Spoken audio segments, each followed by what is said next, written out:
ತಲೆ ಸುತ್ತೋದಕ್ಕೆ ನೀವೇನು ಮಾಡ್ಬೋದು ಅನ್ನೋ ಬಗ್ಗೆ.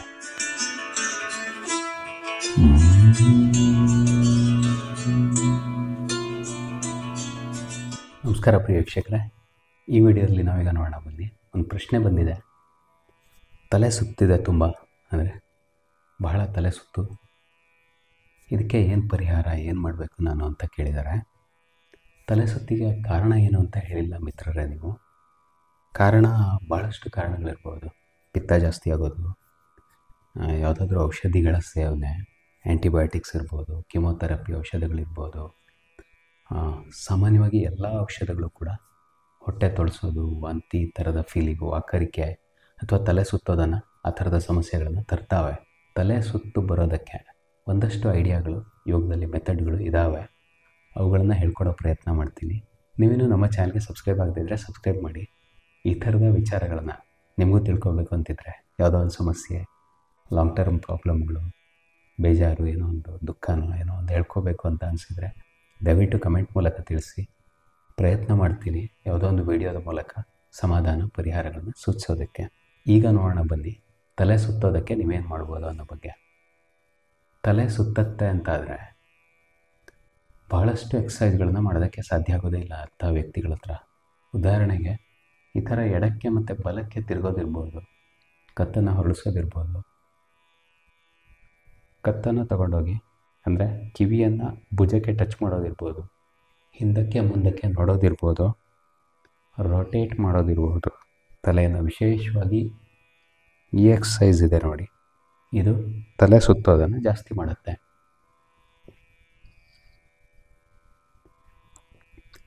ಯಾವ ಎಕ್ಸಸೈಸನ್ನು ಮಾಡಿದಾಗ ನಿಮಗೆ ಇರೋ ತೊಂದರೆ ಜಾಸ್ತಿ ಆಗುತ್ತೋ ಆ ಥರ ಎಕ್ಸಸೈಸನ್ನು ಮಾಡೋದಕ್ಕಿಂತಲೂ ಅವಾಯ್ಡ್ ಮಾಡೋದೇ ಒಳ್ಳೆಯದು.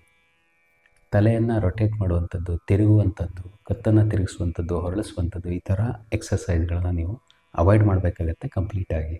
ಹಾಗಿದ್ರೆ ಏನು ಮಾಡಬೇಕು ಅಂತ ನೀವು ಕೇಳೋದಾದರೆ, ಸ್ನೇಹಿತರೆ ನೋಡಿ, ಕೂತ್ಕೊಳ್ಳೋದಕ್ಕೆ ಸಾಧ್ಯ ಇದೆಯಾ ತಲೆ ಸುತ್ತೇನೆ? ಹಾಗಿದ್ದರೆ ನೀವು ಒಂದಷ್ಟು ಎಕ್ಸಸೈಸ್ಗಳನ್ನ ಕೂತಲ್ಲೇ ಮಾಡಬೇಕಾಗತ್ತೆ. ಮುಖ್ಯವಾಗಿ ನೀವು ಫೋಕಸ್ ಮಾಡ್ಬೋದು. ಆ್ಯಕ್ಚುಲಿ ತಲೆ ಸುತ್ತ ಸಮಸ್ಯೆಗೆ ಶೀರ್ಷಾಸನ ಮಾಡಬೇಕು ಅಂತ ಹೇಳ್ತಾರೆ, ಬಟ್ ಭಾಳಷ್ಟು ಜನರ ಹತ್ರ ಅದು ಸಾಧ್ಯ ಆಗೋದಿಲ್ಲ. ಹೆಡ್ ಸ್ಟ್ಯಾಂಡು ಅದು ಈ ಥರದ ಎಕ್ಸಸೈಸ್ ಆಗಿರುತ್ತೆ. ತಲೆ ಮೇಲೆ ನಿಲ್ಲುವಂಥದ್ದು,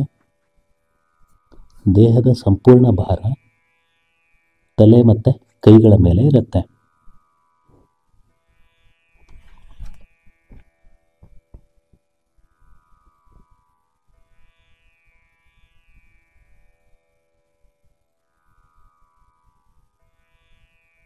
ಸಮಸ್ಯೆಗೆ ಪರಿಹಾರ ಇದೆ ಅನ್ನೋದೇನೋ ನಿಜ, ಬಟ್ ಎಷ್ಟು ಜನರ ಹತ್ರ ಈ ಎಕ್ಸಸೈಸನ್ನು ಮಾಡೋಕ್ಕಾಗತ್ತೆ ಹೇಳಿ? ಸರಿ ಆಗೋದಿಲ್ಲ ಅಂತಾದರೆ ಬಹಳಷ್ಟು ಸಿಂಪಲ್ ಎಕ್ಸಸೈಸ್ಗಳನ್ನು ಹೇಳ್ಕೊಡೋ ಪ್ರಯತ್ನವನ್ನು ಮಾಡ್ತೀನಿ. ನಿಮ್ಮ ಹತ್ರ ಈ ಥರ ಭದ್ರಾಸನದಲ್ಲಿ ಕೂತ್ಕೊಳ್ಳೋದಕ್ಕೆ ಸಾಧ್ಯ ಇದೆಯಾ? ಹಾಗಿದ್ದರೆ ಒಂದು ಎಕ್ಸಸೈಸನ್ನು ನೀವು ಮಾಡ್ಬೋದು, ಭಾಳ ಸಿಂಪಲ್ಲು. ಈ ಥರ ವಾಲಿಸ್ತಾ ಮೂಗನ್ನು ತರ್ತೀರ ಮಂಡಿಯ ಸಮೀಪ, ಹಣೆಯನ್ನು ಟಚ್ ಮಾಡ್ತೀರ, ಗಡ್ಡವನ್ನು ಕೂಡ ಟಚ್ ಮಾಡ್ತೀರ. ಬಹಳಷ್ಟು ಜನರ ಹತ್ರ ಇದು ಕೂಡ ಸಾಧ್ಯ ಆಗದೇ ಇರ್ಬೋದು. ಕಾಲನ್ನು ಬಿಡಿಸ್ಕೊಂಡು ಟ್ರೈ ಮಾಡುವಂಥದ್ದು, ಕೈಗಳನ್ನು ಮೇಲಕ್ಕೆತ್ತಿ ಕೆಳಗಡೆ ತರೋದು, ಮೂಗನ್ನು ಮಂಡಿಗೆ ಟಚ್ ಮಾಡುವಂಥದ್ದು. ಬಲಗಡೆ ಮಾಡಿದ ಮೇಲೆ ಒಂದು ಎಕ್ಸಸೈಸನ್ನು ಎಡಗಡೆ ಕೂಡ ಮಾಡೋದು ಅನಿವಾರ್ಯ ಆಗುತ್ತೆ.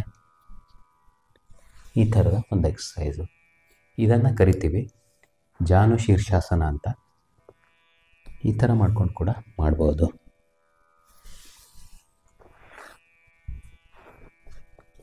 ಎಡಗಾಲು ಮಡಚಿರುತ್ತೆ, ಬಲಗಾಲು ಮುಂದ್ಗಡೆ ಸ್ಟ್ರೆಚ್ ಆಗಿರುತ್ತೆ. ಮೂಗನ್ನು ಅಥವಾ ಹಣೆಯನ್ನು ಮಂಡಿಗೆ ಟಚ್ ಮಾಡುವಂಥ ಪ್ರಯತ್ನ. ಮೇಲ್ಗಡೆ ಇರುವಾಗ ಸ್ವಾಭಾವಿಕವಾಗಿ ಶ್ವಾಸವನ್ನು ಒಳಗಡೆ ಎಳ್ಕೊತೀರ, ಕೆಳಗಡೆ ಹೋಗುವಾಗ ಶ್ವಾಸವನ್ನು ಹೊರಗಡೆ ಬಿಡ್ತೀರ.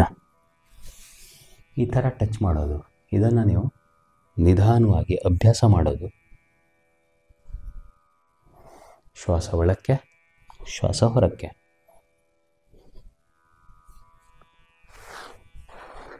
ಎಡ ಮತ್ತು ಬಲಭಾಗಗಳಲ್ಲಿ ಸತತವಾಗಿ ಅಭ್ಯಾಸ ಮಾಡಿ. ಒಂದು ದಿನ ಮಂಡಿಗೆ ಹಣೆ ಅಥವಾ ಮೂಗನ್ನು ಟಚ್ ಮಾಡೋ ಮಟ್ಟಕ್ಕೆ ನೀವು ಬೆಳೆಯೋದಕ್ಕೆ ಸಾಧ್ಯ ಇದೆ. ಅತ್ಯಂತ ಸರಳವಾದ ಎಕ್ಸಸೈಸ್ಗಳಲ್ಲಿ ಒಂದು, ಅಷ್ಟೊಂದು ಟಫ್ ಎಕ್ಸಸೈಸ್ ಅಲ್ಲ, ಅಟ್ಲೀಸ್ಟ್ ಪ್ರಾಕ್ಟೀಸ್ ಮಾಡೋದಕ್ಕಂತೂ ಬಹಳ ಸುಲಭ ಮತ್ತು ಸರಳವಾಗಿದೆ ಅಂತ ಹೇಳ್ಬೋದು. ಇನ್ನೊಂದು ಎಕ್ಸಸೈಸ್ ಇರುತ್ತೆ ಸ್ನೇಹಿತರೆ, ಇದನ್ನು ಕರಿತೀವಿ ಪಶ್ಚಿಮೋತ್ತಾನಾಸನ ಅಂತ. ಫಸ್ಟು ಕೂತ್ಕೋತೀರ, ಈ ಥರ ಕಾಲುಗಳನ್ನು ಮುಂದ್ಗಡೆ ಸ್ಟ್ರೆಚ್ ಮಾಡಿಕೊಂಡು, ಪಾದ ಮುಂದಕ್ಕೆ, ಬೆನ್ನು ಮತ್ತು ಕತ್ತು ಸಾಧ್ಯವಾದಷ್ಟು ನೇರವಾಗಿರುತ್ತೆ. ಕೈಗಳನ್ನು ಮೇಲಕ್ಕೆತ್ತೀರ, ಪಾದಗಳನ್ನು ಟಚ್ ಮಾಡುವಂಥ ಪ್ರಯತ್ನ. ಇಲ್ಲಿ ಸಾಧ್ಯ ಇರೋರು ಮೂಗನ್ನು ಅಥವಾ ಹಣೆಯನ್ನು ಮಂಡಿಗಳ ಮಧ್ಯೆ ತಗೊಂಡೋಗ್ಬೋದು. ನನಗೆ ಅಷ್ಟೊಂದು ಚೆನ್ನಾಗಿ ಪ್ರಾಕ್ಟೀಸ್ ಇಲ್ಲ ಈ ಆಸನ. ಸಾಧ್ಯ ಇರೋ ವ್ಯಕ್ತಿಗಳು, ವಿಶೇಷವಾಗಿ ಹೆಣ್ಮಕ್ಳು ಭಾಳ ಚೆನ್ನಾಗಿ ಮಾಡ್ತಾರೆ ಈ ಎಕ್ಸಸೈಸ್ಗಳನ್ನು. ಒಂದು ಜಾನುಶೀರ್ಷಾಸನ ಇರ್ಬೋದು, ಇನ್ನೊಂದು ಪಶ್ಚಿಮೋತ್ತಾನಾಸನ ಇರ್ಬೋದು.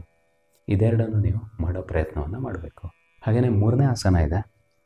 ಅಟ್ಲೀಸ್ಟ್ ಇದನ್ನಾದರೂ ಮಾಡೋದಕ್ಕೆ ನಿಮ್ಮ ಹತ್ರ ಸಾಧ್ಯ ಆಗ್ಬೋದು ಅಂತ ಅನ್ಕೋತೀನಿ. ಈ ಥರ ಕೂತ್ಕೋತೀರ ವಜ್ರಾಸನದಲ್ಲಿ. ನೆಕ್ಸ್ಟ್ ಸ್ಟೆಪ್ ಇರುತ್ತೆ, ಕೈಗಳನ್ನು ಮೇಲಕ್ಕೆತ್ತಿ ಕೆಳಗಡೆ ತೊಗೊಂಡೋಗೋದು, ಹಣೆಯನ್ನು ಮ್ಯಾಟ್ಗೆ ಟಚ್ ಮಾಡೋದು, ಕೈಗಳನ್ನು ಆರಾಮವಾಗಿ ನೆಲದ ಮೇಲೆ ಒರಗಿಸೋದು, ಉಸಿರಾಟವನ್ನು ಕಂಟಿನ್ಯೂ ಮಾಡೋದು.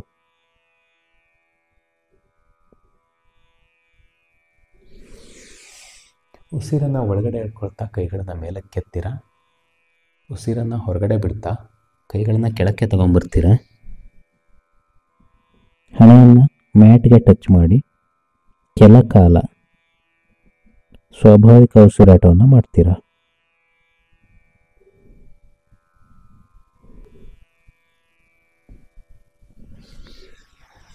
ಶ್ವಾಸವನ್ನು ಒಳಗಡೆ ಎಳ್ಕೊಳ್ತಾ ಮೇಲಕ್ಕೆ ಬರುವಂಥದ್ದು. ಗಿಡ್ಡಿನೆಸ್ಸನ್ನು ಕಡಿಮೆ ಮಾಡೋದಕ್ಕೆ ಸಂಬಂಧಪಟ್ಟು ಒಂದು ಇಂಪಾರ್ಟೆಂಟ್ ಮುದ್ರೆ ಕೂಡ ಇರುತ್ತೆ. ಷಣ್ಮುಖಿ ಮುದ್ರೆ ಅಂತ ಕರೀತಾರೆ ಅದನ್ನು. ಈ ಥರ ಕೈಗಳನ್ನು ಮುಂದ್ಗಡೆ ಹಿಡ್ಕೊಳ್ಳೋದು, ಮುಖದ ಮುಂದ್ಗಡೆ ಹೋಲ್ಡ್ ಮಾಡೋದು, ಅದು ಫಸ್ಟ್ ಸ್ಟೆಪ್ಪು. ಆಮೇಲೆ ಕಣ್ಣುಗಳನ್ನು ಮುಚ್ಕೊಳ್ಳೋದು ಸೆಕೆಂಡ್ ಸ್ಟೆಪ್ಪು. ಕಣ್ಣು ಹುಬ್ಬುಗಳ ಮಧ್ಯದಲ್ಲಿ ನಿಮ್ಮ ತೋರು ಬೆರಳಿರುತ್ತೆ. ಮೂಗಿನ ಮಧ್ಯಭಾಗದಲ್ಲಿ, ಅಂದರೆ ಮೂಗಿನ ಮೂಳೆ ಎಂಡ್ ಆಗುತ್ತೆ ನೋಡಿ, ಆ ಭಾಗದಲ್ಲಿ ನಿಮ್ಮ ಮಧ್ಯದ ಬೆರಳಿರುತ್ತೆ, ಉಂಗುರ ಬೆರಳು ಇರುತ್ತೆ. ನಿಮ್ಮ ಮೂಗಿನ ಹೊರಳೆಗಳ ತುದಿಯಲ್ಲಿ, ಬಾಯಿಯ ಅಕ್ಕಪಕ್ಕಗಳಲ್ಲಿರುತ್ತೆ ನಿಮ್ಮ ಕಿರುಬೆರಳು. ಹೆಬ್ಬೆರಳುಗಳಿಂದ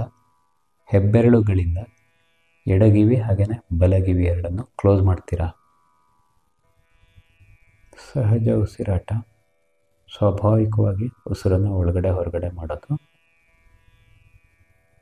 ಆ ಉಸಿರಾಟವನ್ನು ಗಮನಿಸ್ತಾ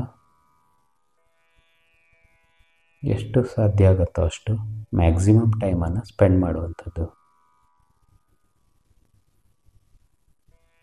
5 ಮಿನಿಟ್ಸ್ವರೆಗೂ ಸ್ಪೆಂಡ್ ಮಾಡ್ಬೋದು.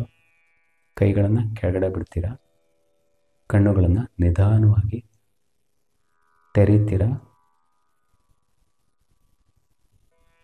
ನಿಮ್ಮಲ್ಲಿನ ಪರಿವರ್ತನೆಗಳನ್ನು ಗಮನಿಸ್ತಾ ಈ ಷಣ್ಮುಖಿ ಮುದ್ರೆ ತುಂಬ ಹೆಲ್ಪ್ಫುಲ್ ಆಗುತ್ತೆ.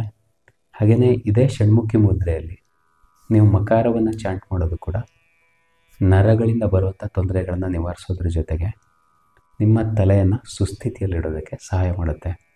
ಏನಾದರೂ ಸರ್ಕ್ಯುಲೇಷನ್ ಡಿಸಾರ್ಡರ್ಗಳಿದ್ದರೆ, ಅಂದರೆ ರಕ್ತ ಅಥವಾ ಆಕ್ಸಿಜನ್ನಲ್ಲಿ ಕೊರತೆ ಉಂಟಾಗಿದ್ದರೆ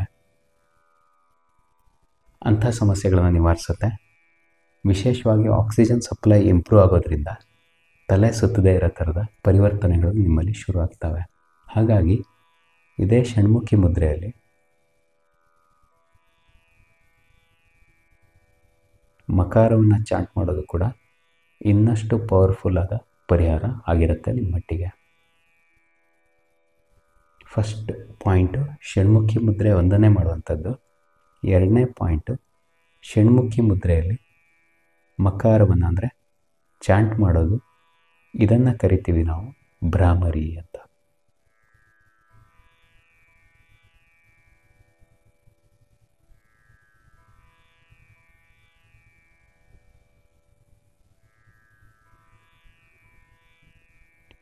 ಷಣ್ಮುಖಿ ಮುದ್ರೆ.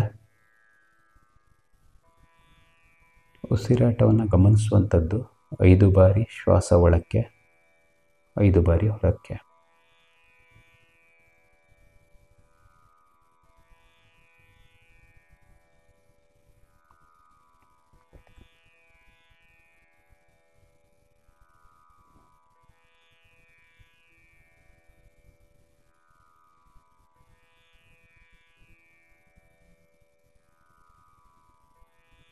ಶ್ವಾಸವನ್ನು ಒಳಗಡೆ ಹೇಳ್ಕೊಳ್ಳಿ.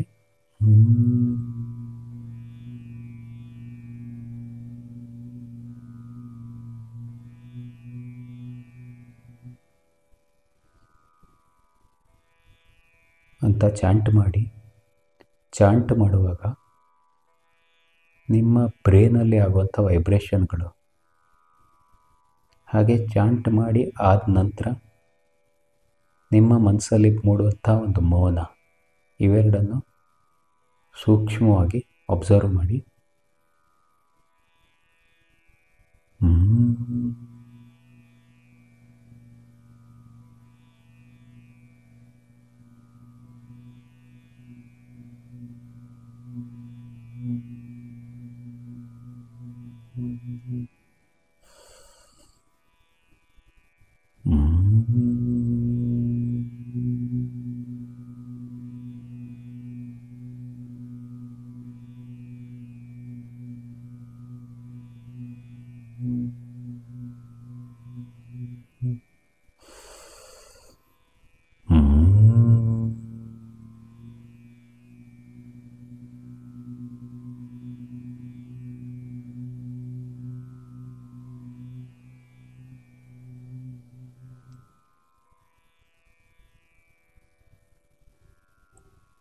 ಮೌನವನ್ನು ಒಬ್ಸರ್ವ್ ಮಾಡ್ತಾ ಮುದ್ರೆಯನ್ನು ರಿಲೀಸ್ ಮಾಡ್ತೀರಾ.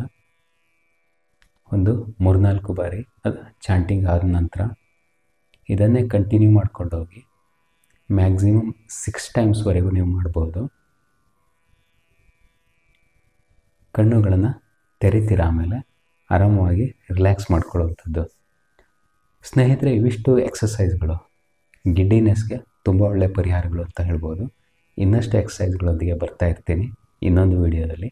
ನಮ್ಮ ಚಾನಲನ್ನು ನೋಡೋದಕ್ಕೆ, ವಿಡಿಯೋಗಳನ್ನು ಗಮನಿಸ್ತಾ ಇರೋದಕ್ಕೆ ಮರಿಬೇಡಿ. ಚಾನಲ್ಗೆ ಸಬ್ಸ್ಕ್ರೈಬ್ ಮಾಡಿ, ಬೆಲ್ ಐಕಾನ್ನ ಪ್ರೆಸ್ ಮಾಡಿ, ನೋಟಿಫಿಕೇಷನ್ಗಳನ್ನ ಆನ್ ಮಾಡಿ ಅಂತ ಹೇಳ್ತಾ ವಿಡಿಯೋನ ಎಂಡ್ ಮಾಡ್ತೀನಿ. ಹರಿ ಓಂ.